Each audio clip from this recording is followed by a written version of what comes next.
In this video I'm going to be sharing 10 brilliant, no, iconic pieces of graphic design from the last 70 years, all of which rely on only black and white. Why? Because without the distraction of colour we can better appreciate the impact of the form, and because we're sharing a series of black themed videos to celebrate our Black Friday sale.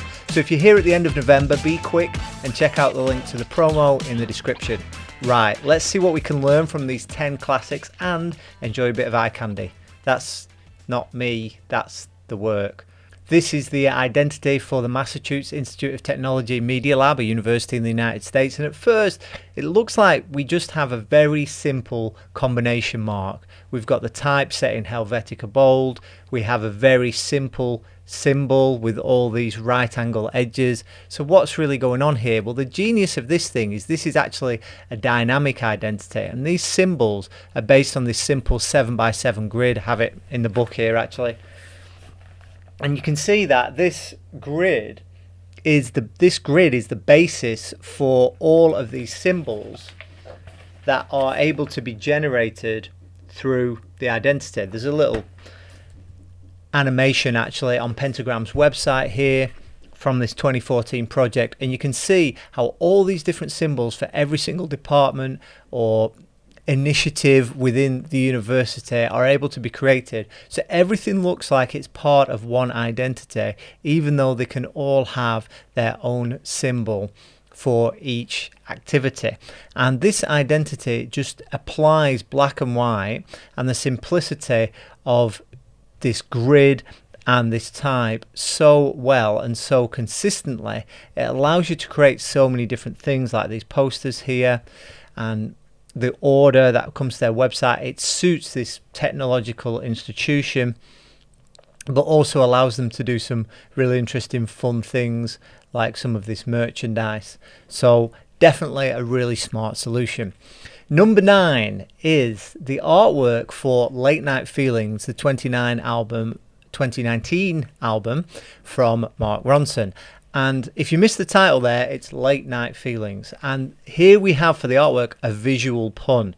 Now, when you do visual puns, you want to avoid cliche, but when they're done right, they can produce that little smile in the viewer and people get the joke. And that works here with the mirror ball that we traditionally see in a disco and a nightclub, but they've created that in the heart shape, the broken heart, to really evoke that sense of the late night and the emotions and all that kind of thing going along. And this is actually photography of a physical object that they've made.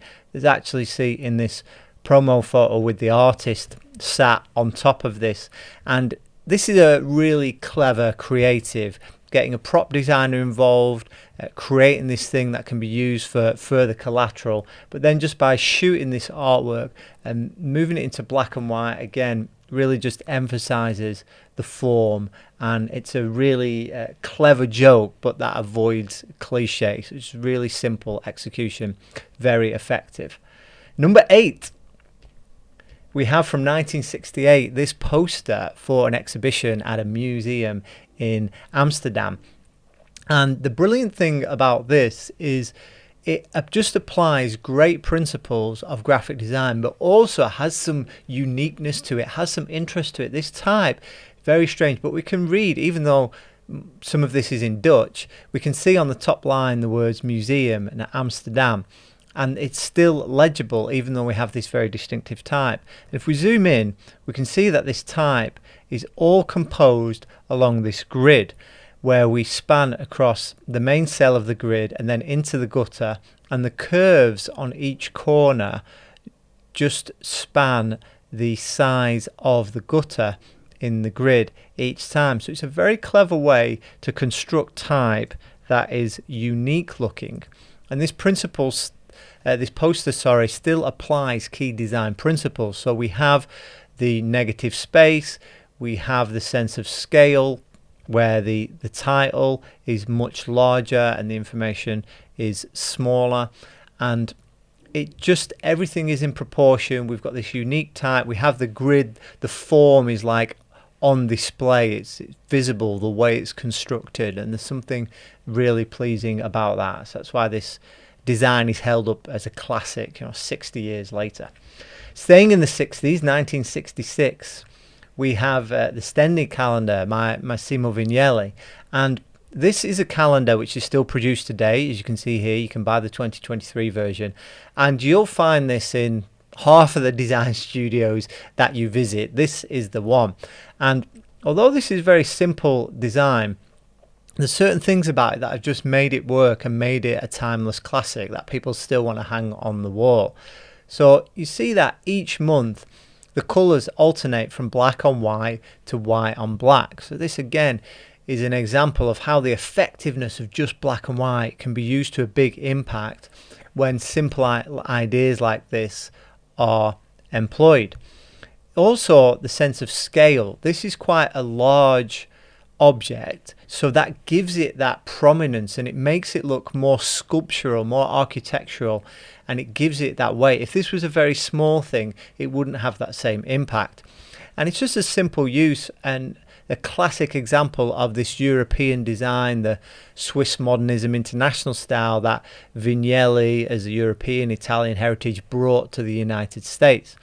And this modernism is really embodied in this kind of design. We have the grid again on display, we have Helvetica, and we have this very tightly kerned look, which gives it a more distinctive look and makes it look a little bit more artistic and a little bit more interesting rather than just completely neutral. And designers around the world can't all be wrong, because you'll find this in every studio. Okay, at number 6, something recent from 2020. This is an identity by Johnson Banks in London, and this is for the Royal Astronomical Society. We can see here their old logo, and they mention here on their website that it didn't reproduce well in small sizes or on screens. And we have this, old drawing of a telescope, and we've gone to something much more simple and stark and created a symbol which will reproduce well. Now, if you haven't noticed yet, these are like hand telescopes that have been repeated all the way around the circumference of this circle. So we have that telescope, simple form, turned into a symbol which is unique. And then it has a couple of interesting features, with the black circle in the center, and then the one that appears to be orbiting around suggests a moon orbiting a planet. People have also said this form looks like an abstracted eye as we look out into space. The fact that it appears as light on dark feels like it's living within space.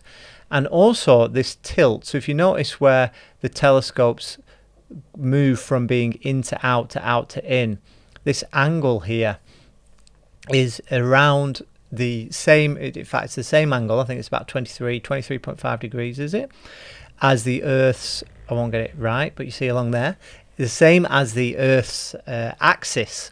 So all these little touches are really nice details for those interested in astronomy, and what they've done is created something that's very difficult to do these days, which is a symbol which is simple enough but distinctive enough. After 60 plus years of corporate identity, they've still managed to do something which really works, is really striking on its own, as well as a useful identity device. Okay, into my top 5.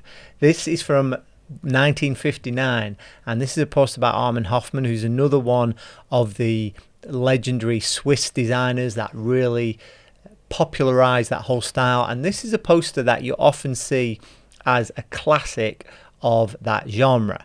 And again, it doesn't seem that remarkable by itself, but it sticks to a lot of basic principles to really create a strong impact. We've just got one typeface in one weight, so there's an elegance to it. And we have the big, medium and small elements in the layout. The dancer, which is so large that she spills off the page. And then the medium size, the headline, which is shifted over to the left. And then the information, which is smaller at the top. So those sense of scale and proportion work really well. And I love this blurred motion blur of the dancer in movement. So it suggests the sense of what you're going to see when you go to the ballet. You're seeing that movement, and it's captured here in this very evocative way, and that's why something like this is still held up as a classic so many years later. Number 4, back to the modern era from 2013. This is the album artwork for AM by Arctic Monkeys, who are a band from England, for those who don't know. And this is, again, looks very simple, but what we have here with this wave, so like a sound wave, so that's works for a music cover, but this is actually an amplitude modulation wave, AM, and the title of the album is AM. And if you haven't noticed yet, here in the center we have the initials AM. Didn't do that very exactly. Here. And AM is also the initials of the band, Arctic Monkeys. And the fact that that's able to be just brought in there quite subtly is a really nice little touch to this wave. It doesn't spoil the overall impact of the waveform. Again, these could sort of be like eyes or goggles staring out at you, but all these meanings are there, but we also have a simple graphical form which is just as impacting whether it's a small album artwork on your phone or in your music library, or whether it's large on an LP cover. And this artwork is definitely inspired by our next item, number 3, and this is from 1979, and this is the artwork for Unknown Pleasures by Joy Division, a band from Manchester. This was done by Peter Saville, a legendary designer.